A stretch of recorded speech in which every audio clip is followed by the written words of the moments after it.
Вие сте сепак матичен пациент. Имате ли премногу пациенти, зборувам, кои што се јавуваат со компликации? Што велат вашите статистики? Дали се повеќе заболени од грип, ковид или е сепак некаква мутација на вирус која што ги легнува на некој начин пациентите? Има случаи што по 10 дена имаат високи температури.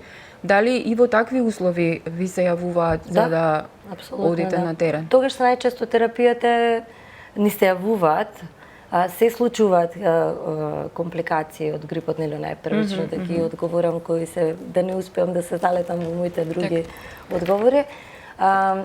Има компликации, меѓутоа тоа не значи дека треба веднаш да се посегне радикално. Секогаш првиот совет е кога ќе ме повика некој, нели, симптоматска е терапијата и се олеснуваат симптомите. Единствено нешто кое што може да се направи да се даде некој антипиретик, и бидејќи кога станува збор за грип малце не сме ние посензитивни, него едноставно не легнува во кревет и имаме болки во цело тело и заради тоа е потребно да се даде некој аналгетик и антипиретик за да може малку да се олесни, за полесно да се надмине ситуацијата. Сега се следи во текот на 5-7 дена дали ќе има или нема да има подобрување.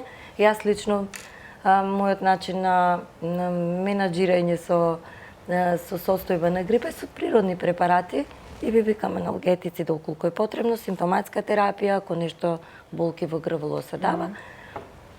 Ако треба да се направи домашна посета, да се стави некој лек се става. Ако не се препишува лекови кои што се пијат перос, апсолутно истите работи кои што ги добиваме од страна на матичниот лекар.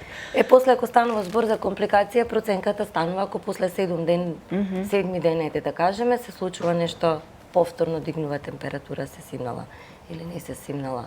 Сам тоа што имаме долг период температура не треба да ни биде некој водечки лајт мотив дека тоа е компликација. Значи долгиот период значи дека едноставно на нашиот организам му е потребно подолго време да се избори. Покачената температура на организмот е одбранбен механизам. Значи начин на кој што телото се бори со вирусот. Значи тоа е убивање на вирусот. Не треба да не загрижува дека ете константно, не треба па дури ни да се стремиме константно да ни биде 36,5, реално трае уште вирозот. Значи стремењето е да не е 39 и нагоре, ако е мало дете за да не направи грчеви, ако е повозрасен ете потешко.